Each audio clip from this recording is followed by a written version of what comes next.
Hi everybody, my name is Stockton Helbing and I'm a drummer and music educator based in the Dallas-Fort Worth area, and I have the wonderful pleasure today of talking about one of my most favorite things in the world, cymbals. If we think about it, we hear cymbal sounds at least 4 times more than we hear the sounds of drums. Cymbals, historically in music, are the primary place that we keep time or play the fundamental pulse of whatever style of music we're participating in. So our choice of cymbal has a huge effect on our sound as a musician at the drum set. What we're going to do today is take a look at all kinds of different cymbals and the possibilities that are offered in the way they're made, the size that they're made, and the finishes that they come in. And just remember, before you drop the big bucks on a cymbal that you've never heard or played, you might want to sample that cymbal first to see what you're getting yourself into. In the most basic of musical situations, we typically at the drum set need 3 distinct types of cymbals. Our primary cymbal is going to be our ride cymbal. It's typically placed on our dominant side of the drum set, and it's where we're going to do what I like to call the heavy lifting of playing time, which means it's going to become a defining sound of you as a drummer. Typically, these cymbals are going to be a bit larger in diameter, ranging from 18 inches, 20 inches, 22 inches, and beyond. They're also typically going to be the heaviest weighted cymbal at the kit, gram weight wise, because we're playing on them often. I do think, though, that a ride cymbal, our primary ride cymbal, is also a cymbal we feel comfortable crashing on. Not all styles do that, but a majority of them do want us to have that ability. After the ride cymbal, the most common part of the drum set that we will use for cymbal work is going to be our hi-hat. It's important, I think, to have a great ride cymbal in mind and then pair a hi-hat sound that complements that. Hi-hats have the same types of characteristics as well as a very short staccato sound from them being closed together. Hi-hats are typically ranging from 13 inches in diameter all the way up to 15 inches, with 14-inch hi-hats being the most common, although we will see even 12 and 10-inch hi-hats from time to time. On our left side of the drum set, on our non-dominant side, we typically have a crash cymbal. The title crash cymbal in and of itself can be a bit deceptive because we do not only strike it with a full crash technique, but we may, if we choose to, use the tip of the stick on the body of the cymbal to ride or even play on the bell. So it's important to select a crash cymbal that offers you those characteristics and has a good relationship to your primary ride cymbal. Typically, we like our crash cymbals to be a little bit lighter in gram weight, even smaller in diameter to the ride cymbal. Yet it's important that we seek homogeny of sound in all of our cymbal choices. And this is one of the most difficult things to develop.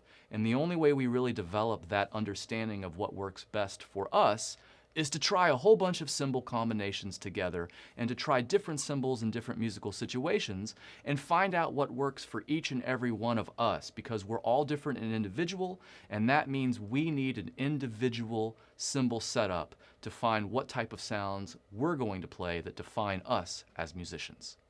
It can be really difficult when you're first starting out playing the drums to figure out, how do I find a set of cymbals? A lot of the major companies will sell you a complete set of cymbals, which can be a great way to get started, but that also is a pretty hefty investment in something that you haven't heard before and you're not sure if you're even going to like it. That's why I find that it's very helpful to start with one cymbal and build from there. And that means maybe not taking the plunge and spending all your money right away before you sample cymbals. You take a cymbal and get to test drive it for a while. Get to play it at home, get to see how it sounds in the room you're accustomed to playing in, get to see how it sounds with the musicians you're accustomed to playing with, or quite frankly, just play along with your favorite recordings and see if this cymbal allows you to get close to your heroes. We pretty much have 2 options when we go to purchase a cymbal. We can buy a brand new cymbal, which means we're going to be the only one who ever plays that, or we can buy a used cymbal. And I think that people have a lot of fear with used cymbals. I like used cymbals, and I've purchased a lot of used cymbals. I like to have a little extra love that's already been put on those cymbals before I get them. But either can help you find what you're looking for. The nice thing about brand new cymbals is that they typically come with some sort of warranty, and then they typically won't have fingerprints on them, which I know is important to some people.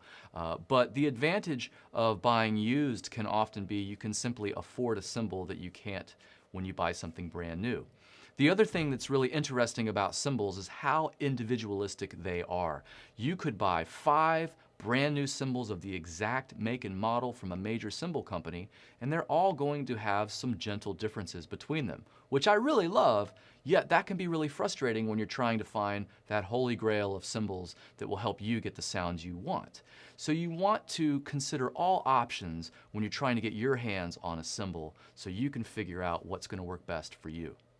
There's a lot of different names when it gets into cymbal brands, some of which are nearly household names, such as Zildjian. I've been a Zildjian endorsing artist for many, many years. Or Sabian, Byzance, Bosphorus. The name goes on and on, really, and I think it's typical that we're attracted to those big names, if for no other reason because we're comfortable with them. We have a little bit of third-party validation because we see them all over the place. But there are also some really incredible things being done right now by independent cymbal makers. It seems like the market is wide open for anybody to start producing a cymbal that they think offers new creative sounds. So don't be scared to try different things. That's, like I said earlier, the greatest thing about cymbals is that they are all unique and different, and you never know where you might find a sound that appeals to you. And the cool thing about new, unique cymbal sounds is they can often impact the musical creative process in unexpected ways. They will make a song that you're writing with your band go a completely different direction than it might otherwise have done. Or there's a lot of times when I'm on recording sessions and I just feel like what I'm playing is not making it, that me simply switching out the cymbals I'm using adds a whole new vibe to the music we're playing. So don't be bashful about taking chances on smaller independent cymbal companies, in addition to trying those great tried and true stalwarts of the cymbal industry. There are common words that we use to describe the sound of cymbals, which is kind of crazy because the best way to describe the sound of a cymbal is to play it.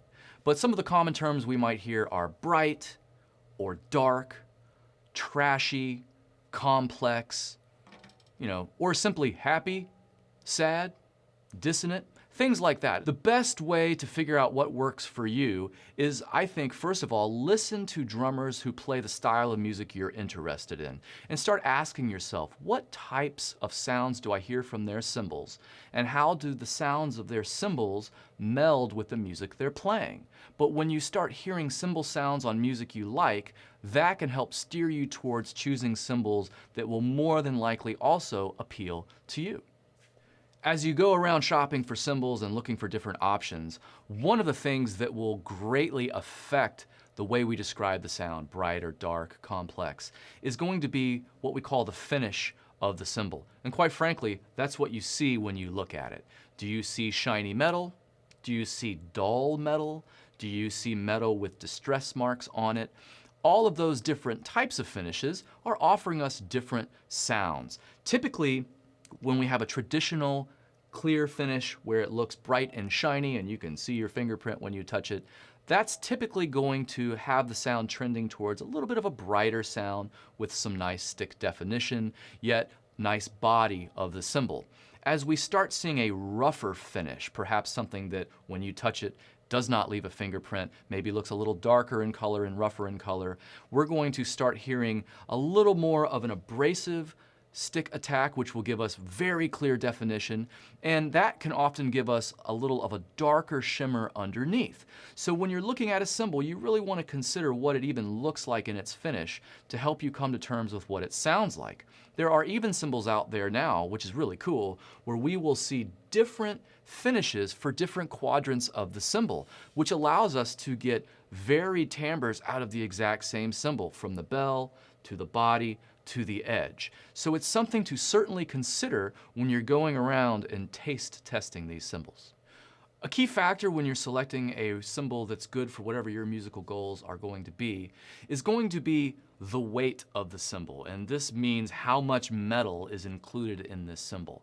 Typically, the heavier. So that would mean the higher the gram weight number, that's going to be a thicker and more than likely drier stick attack and even drier body because the metal is heavier. It's not always the case, but for instance, if we're looking at 4 different 22-inch cymbals, the one that has the lightest gram weight is more than likely going to sound the most resonant and have a more washy sound, whereas the heaviest gram weight more than likely is going to have a more staccato attack and staccato crash. So it's certainly something to consider, especially if you're looking at several cymbals that are the exact same model, make, and size. Gram weight could change everything in your decision. Before I get into doing some of the best part, play testing a bunch of cymbals for you, I just want to go over 5 basic ways that you're going to see me play these cymbals. And I would highly recommend you consider these 5 different approaches for yourself when you're testing a cymbal. I'm going to start by playing a traditional stroke with the tip of my stick impacting the cymbal roughly halfway between the bell and the edge. Every cymbal's a little different for that sweet spot, and here I'm desiring with this stroke a 50-50 blend of attack and body.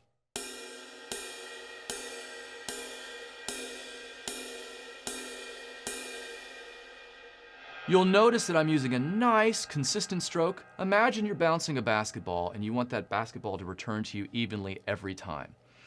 I may get a second sound by now going to the side of my stick on the side and edge of the cymbal. This has a deceptive title. It's called a shoulder crash. I'm actually using the exact same stroke that I just used for a normal tip stroke. I'm simply allowing the side or flat of my stick to impact the flat of the cymbal. This will give me a nice accented sound that is still a controlled volume.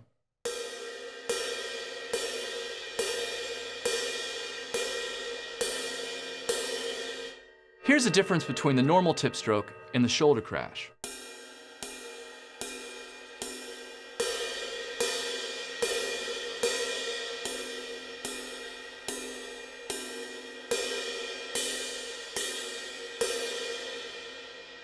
You can even see that the cymbal responds the same way. I don't have a lot of motion coming out of the cymbal yet.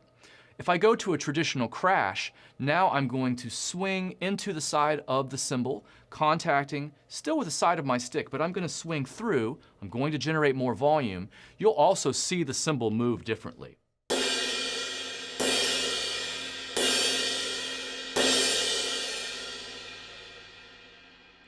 Let's compare all 3 of these sounds: normal tip stroke, shoulder crash, and a full crash.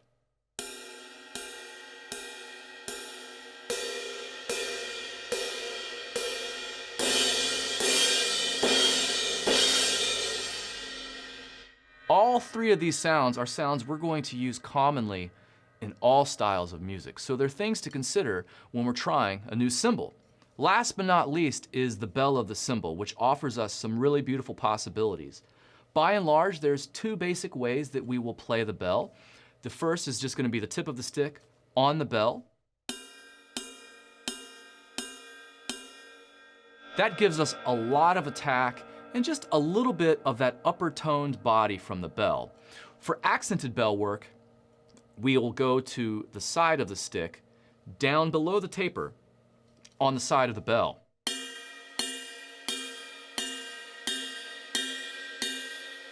You can hear it generates more volume, as well as a little more body of the cymbal. Here are both strokes compared.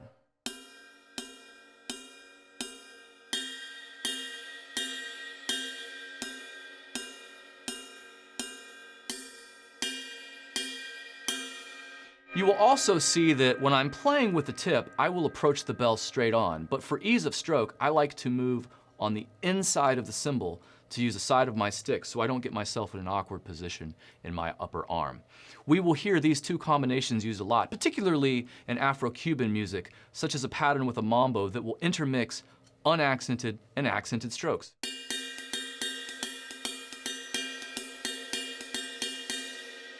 So those are the 5 ways we'll contact the cymbal: tip on body, shoulder crash, full crash, tip on bell, side of stick on bell.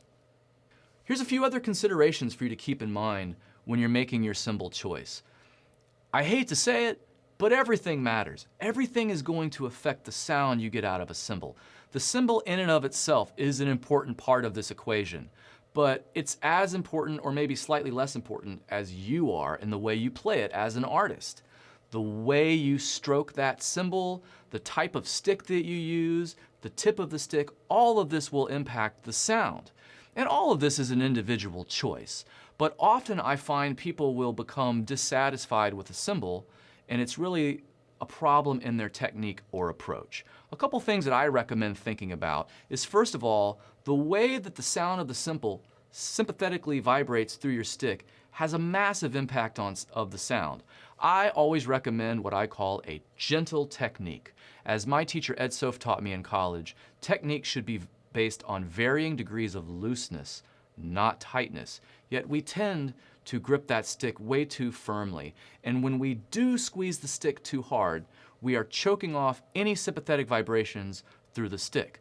Let me give you an example. I'm going to go extremely loose to my normal, gentle technique to extremely tight, 4 strokes each.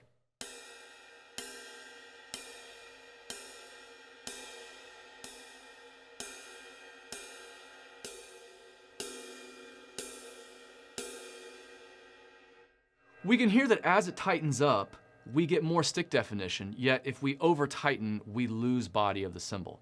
There was a wonderful jazz drummer named John Von Ohlen who was famous for cupping his stick like a clave. He could get this wild sound. I've often seen great jazz drummer Bill Stewart stick his thumb aggressively against the stick to get a higher end ticky articulation. All of that just goes to show that the stick drastically affects the sound that we're going to get, as well as tip choice. I'm a pretty boring tip choice person, meaning that it's nothing crazy. I endorse Vic Firth sticks, so you should rush out and buy all those and tell them that I sent you. But I play a 5A with a normal acorn tip, nothing too crazy. And as a matter of fact, what I'm playing right now is a 5A made of maple. And that's something that will really change the sound. Here is a 5A made of hickory. Here's a 5A made of maple. It's a subtle difference, but it's a difference nonetheless, and it's all part of what you want to consider. I never play nylon tips personally, and my reasoning for that is that my favorite drummers all play wood tips, but we need to keep our brains considering every possibility when we want to choose a great cymbal. All right, now I get to my favorite part. I get to play a bunch of great cymbals. This cymbal I'm starting with is a 20-inch ride cymbal. It's going to be, I would say, a fairly traditional looking ride cymbal. Let's see what this sounds like.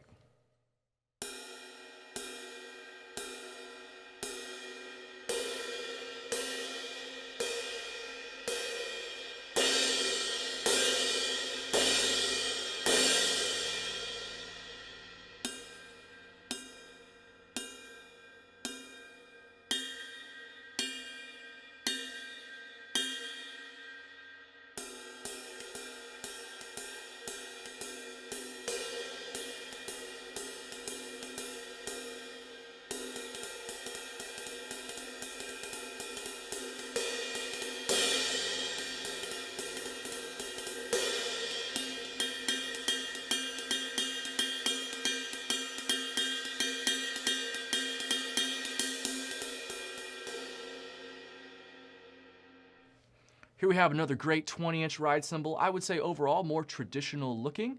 Can't wait to check it out.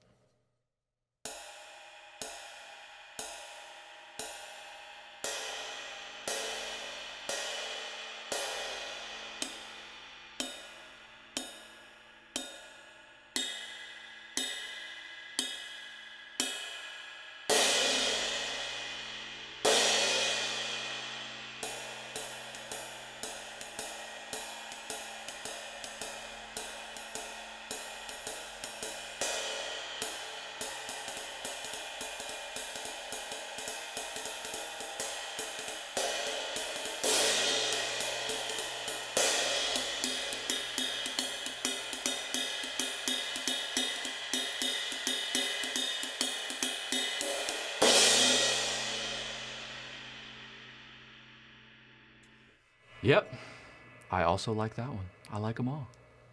We're gonna play a 20-inch ride now that has heavy patina finish on it, and it's definitely a little bit of a heavier gram weight. We'll see what you think about this sound.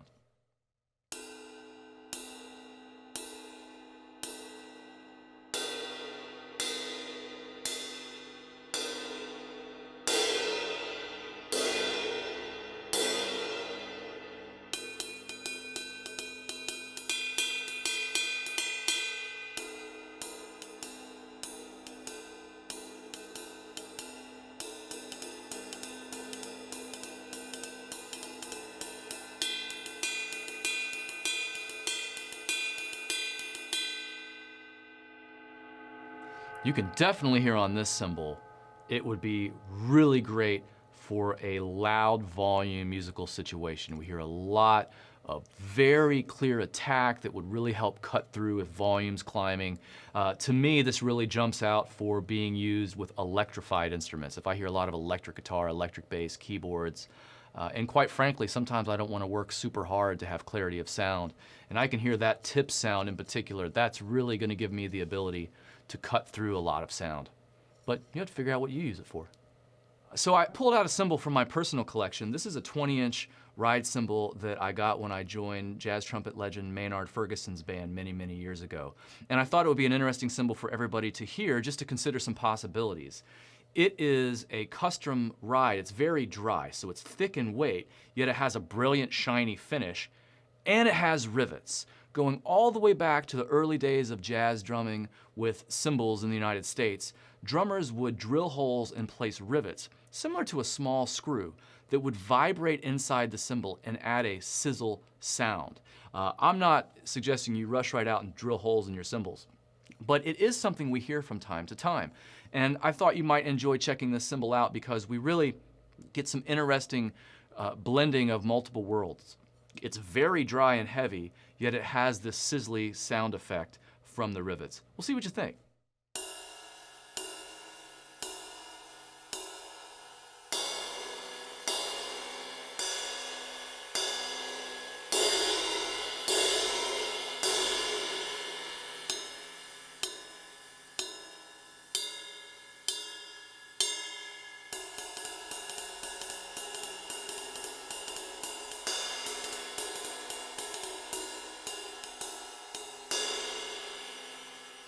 You can hear that it's pretty chunky. It has a pretty strong attack and has kind of like some dark, mysterious overtones, but then it has that high-end sizzle. When I was playing this with Maynard Ferguson, it worked really well for that musical situation because I had lots of volume, we had a lot of high-pitched instruments, yet we needed everyone to hear clarity of sound. I've tried it on some other musical situations to mixed results, but that's what it's all about, is hearing different cymbals, trying different things. All right, we're gonna play another cool 20-inch dark ride cymbal for you. So far, I like it just because it looks awesome, and let's face it, we do judge books by their covers. I mean, have you ever gone in a bookstore and seen a whole bunch of books without covers on them? No, of course not. So it looks cool. Let's see if it sounds cool.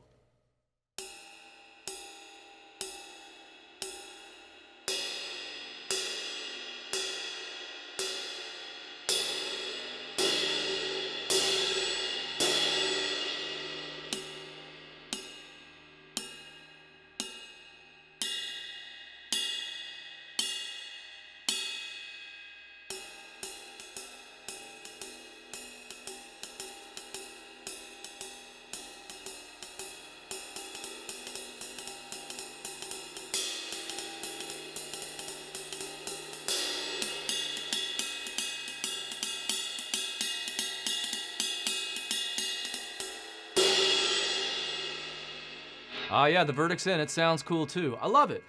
Now, admittedly, I love all cymbals, so you're gonna have to check it out and try it for yourself, but it's a really cool cymbal. What I like about the darkness of it is that it still offers some distinction of that tip attack, which I really check out. And the bell surprised me in a good way. I thought it was a really different sounding bell. It definitely automatically makes me think of certain types of music, and that's what's so fun about trying different cymbals. I think we should try some more. We've got a 21-inch ride cymbal now, which is cool. You will see cymbals that are in between 20, 22. You'll see 19s, 17s, 23s. This is a 21, and we can see right off the bat, it's shiny, which is cool. It just makes me want to put fingerprints all over it because I like dirty cymbals. I don't know why. But we can see what's cool about this is as we do look at it, we see that brilliant finish on the body, but we see a rough, more unfinished bell. That always leads to really cool sounds. Let's give it a play test here and see what we have.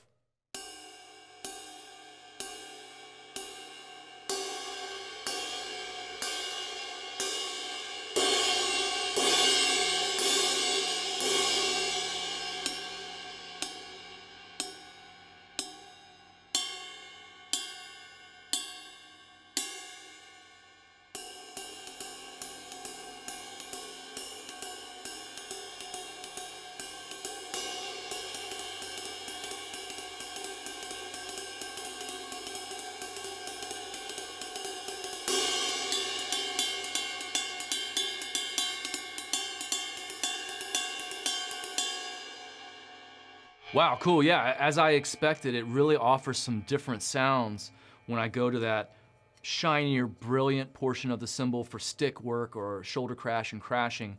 When I go to that bell with that more raw finish really cuts.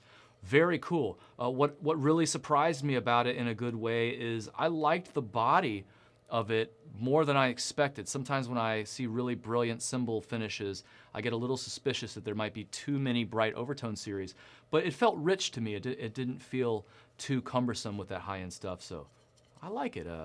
Yeah, I'll take it. I'll take them all. We're gonna talk about some hi-hats now. Hi-hats in and of themselves are a bit of a crazy part of the drum set. First of all, it's the only part of the drum set that you're going to play using your hands and a foot using a machine. And the other tricky thing about getting hi-hats is it's comprised of two cymbals of which are different gram weights. Typically, the top hi-hat cymbal is a lighter gram weight and the bottom heavier. We do most often have the exact same diameter, although people like the great Max Roach would often put a smaller hi-hat on the top, larger hi-hat on the bottom diameter-wise.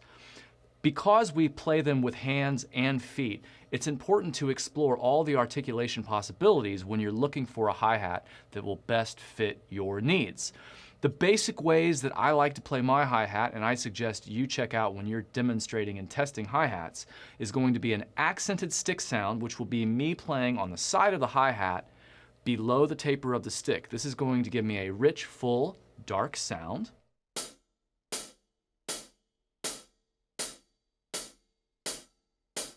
I have my foot pressed all the way down, letting the natural weight of my leg hold it down tightly, cymbal upon cymbal. I'm going to keep my foot down tightly, and now I'm going to play an unaccented stroke on the hi-hat. I'm going to use the tip of my stick, and I'm going to place that tip in the mid-range. One of the most common errors I find that drummers make, especially when they're new to the instrument, is playing the tip too close to the edge. That gives us a really thin, anemic sound. We want that nice, tight, articulate sound that we'll get from the tip in the middle of the cymbals.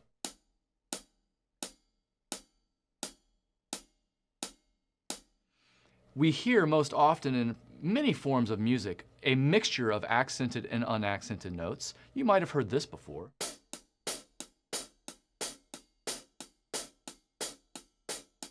You'll see though that I'm not hitting harder for my accent.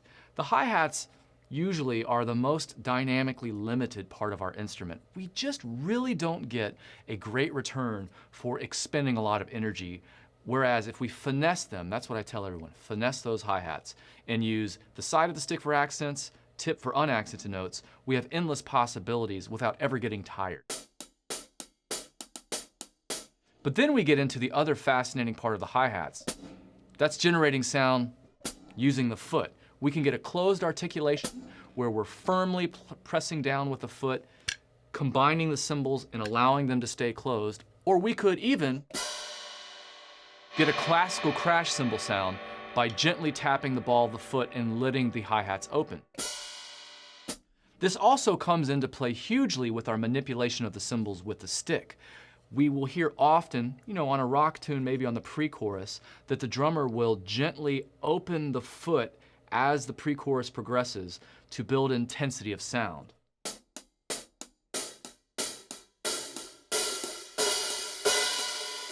That's a very unique sound that we cannot generate anywhere else at the drum set, only at the hi-hat because we're using a foot and a hand. And you want to take all of these sound source possibilities into consideration when you're trying to find hi-hat cymbals that work best for you and your musical situation. So let's take a look at some different hi-hat cymbals and the sounds that they can produce for us. All right, we're gonna play some 14-inch hi-hats here. I see that they have a little of a normal, kind of a bit of a shiny finish on the body of them, but I see more of an unfinished raw bell. I have a feeling that's gonna sound really cool. I'll play it a little bit in some different styles so we can see what possibilities they offer us.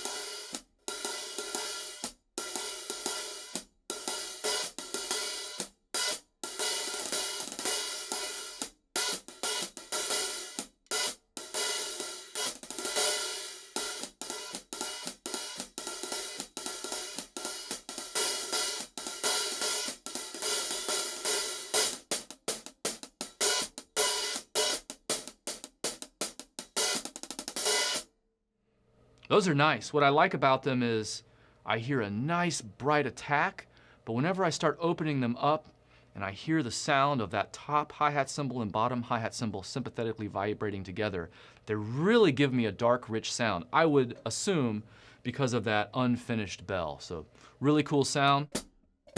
I also really like that it gives me a firm closing hi-hat articulation, which is especially important in styles where my hi-hat, such as in jazz, is gonna be working a lot.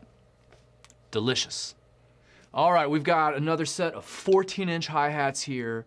Just looking at them, I can see that they have a much rougher finish, a little more unfinished, yet I can see a little bit of a different lathing finish from the body or the bell, which I'm very curious about. I would say like the bell seems to be a little bit brighter looking in coloration from the main part, which I have a feeling is going to give me some interesting sounds. And one thing I noticed right off the bat, just from my foot manipulating the pedal, is there's some beef to these things. They're heavy, so I'm really curious to hear them. Let's check them out.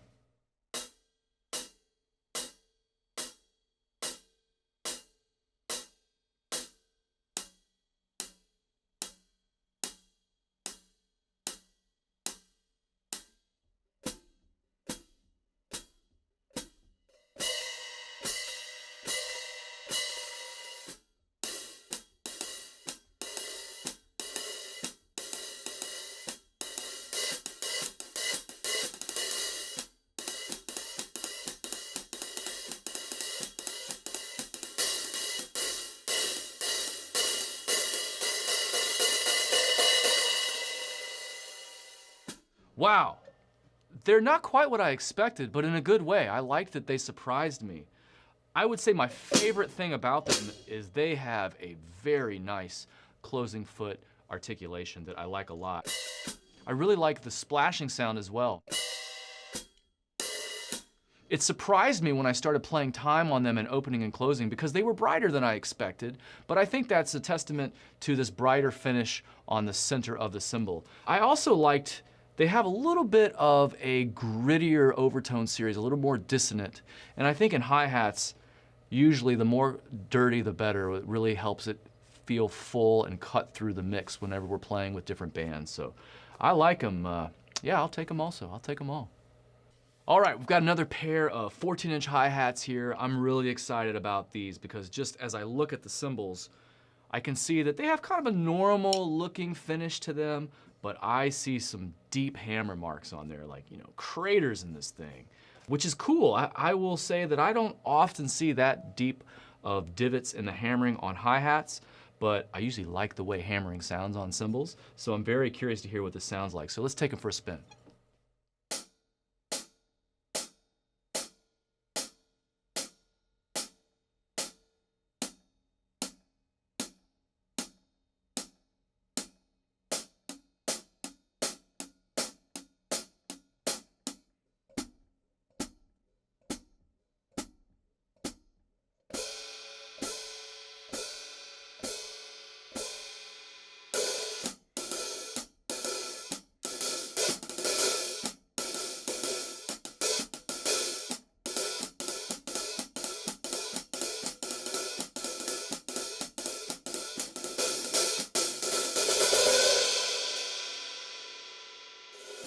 Wow, these are cool.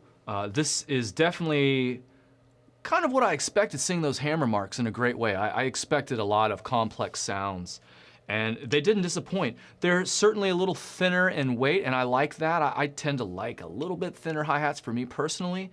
I found that had a real nice traditional sounding closing articulation with my foot. A little more of a gentler splashing sound when I would stomp my foot to splash. And a very nice classic hi-hat sound when I was opening and closing. I mean, I really hear a lot of kind of that traditional 50s sound. To my ears, I always think about the great hi-hat work of Kenny Clark. If you hear him on a Miles Davis record called Bag's Groove in 1954, listen to him play two feels on his hi-hat. It's just, the best thing ever. This really took me to that place. I heard some rich, dark sounds. And I have to say that I also like these, and I will also be trying to steal these, yeah. All right, it's time to take a look at some crash cymbals, and just a reminder that just because it says a title on a cymbal, crash or ride or whatever, that doesn't mean you can only play it that way. You have the freedom to play whatever you want on any cymbal. So I like to, yes, crash my crash cymbals with a full swinging through stroke, but I also will shoulder crash them, and I will play them with a tip. I always like to have minimum 2 cymbals that I can both crash and ride on. So as I demonstrate these cymbals, I'll go through some of those different techniques. What we have here is an 18-inch crash cymbal, although I see ride written on it, but I'm not gonna let that box me in. And I can see right away a rough, unfinished look to it. I can see that there's quite a small bell, which is cool because usually the smaller the bell, the better the stick articulation. So that makes me very curious. I've never played one of these. Let's take it for a spin.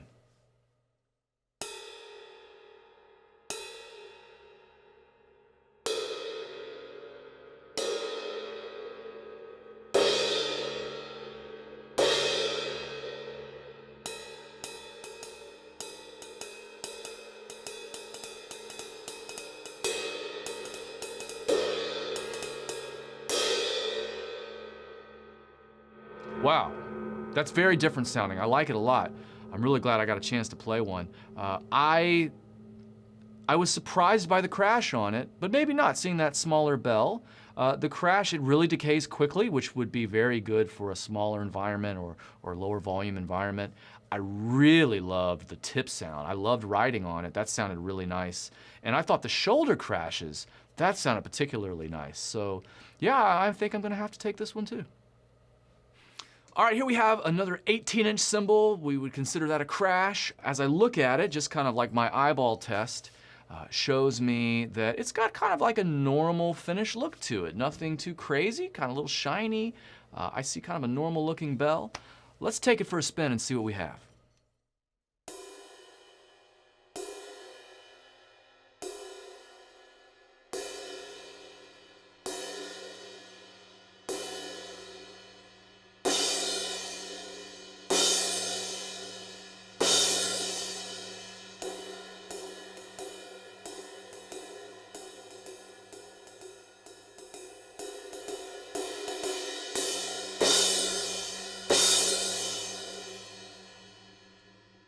All right, this is an intriguing cymbal to me. I definitely always like it when I see a cymbal have a cool wobble to it. I don't know why, but every time I see kind of a wobble to the cymbal after I strike it, I almost always like the sound of a cymbal that does that. It seems to decay in a very cool way. So I really liked the finish of all of those crashes. I'm not crazy about the stick definition on this particular one, but the reason I think for that is that it's a thinner cymbal, and usually the thinner the gram weight, the less distinction you'll get in that tip attack, but I liked the crash. It had a really nice, I would say, just palatable crash. I could hear this being really useful in a lot of situations, particularly lower volume situations. It strikes me as being very effective. Honestly, I don't know why, the thing that really came to mind when I struck it was how useful it would be if I were playing drum set with a symphony orchestra, which I do quite a bit here in Dallas. It's really hard to find cymbals that don't get in the middle of those high frequencies of the strings. And I liked that this had a nice, crisp attack that was a bit bright at first, but it finished in a dark way. So yeah, I definitely think I'll take it. All right, we've got a 16-inch crash cymbal here. So as I look at it, I'm excited to play it because it looks crazy cool. We see a very wild, more natural, unfinished look to it. It has some really cool kind of different vibes going on with what happened to the finish on the bell. And as I just run my finger from the center of the bell down to the bow of the cymbal, I see there's a little bit of a swoop inside, so I think that's gonna sound really cool. It's a 16-inch, so right off the bat, experience tells me that probably tip of stick work is gonna sound a bit light and thin. Usually when I start getting under 18-inch in crash cymbals, I really start thinking of them as being more pure crashes as their titles entail. Let's take it for a spin and see what we get.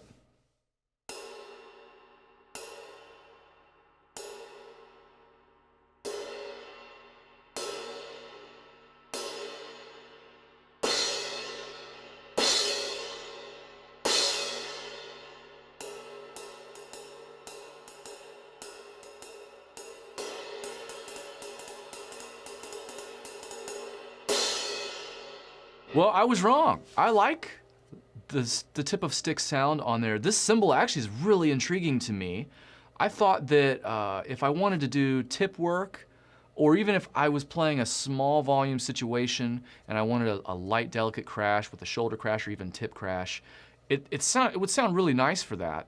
And then what I liked about it is when I laid into it to get a full forte volume crash, it really exploded quickly and got out of the way quickly. And I like that in smaller crash cymbals. I could see that being very appealing at larger volume situations too. So this strikes me as a very versatile cymbal, especially for a 16-inch crash cymbal, and I definitely think I should take it. As we've seen, there's a nearly endless amount of possibilities when you're hunting for the perfect cymbal or cymbals to complement your musical goals. And you're never going to know exactly your feelings about a cymbal until you get that cymbal underneath your own stick by being played with your own hand and being played in an environment you're used to. And unless you're going to be winning the lottery anytime soon, we need to find an affordable way to test drive these cymbals. That's where places like Cymbal Swap come in amazingly handy, where you can rent a cymbal and test drive it, play it in your practice area, play it in the bands you play with, see if that's a good cymbal fit for you, or if you want to send it back and try something different. I know me, as a kid who grew up in the early 90s starting to play drum set, I would have loved to have had that possibility. Instead of making a lot of mistakes that I've made over the years of buying cymbals on faith alone, well, I hope the cymbal sounds great, and then getting it and it not quite being what I want it to be. So you want to make sure that you get a chance to test drive all of these different cymbals. So go to Cymbal Swap, get a cymbal that you think is going to work for you, and then put it to the test. I hope you've enjoyed hanging out with me, testing out some beautiful cymbals. I know I had a blast, and I'm so very thankful that Cymbal Swap has graciously offered to give me all of these cymbals to take home with me. No?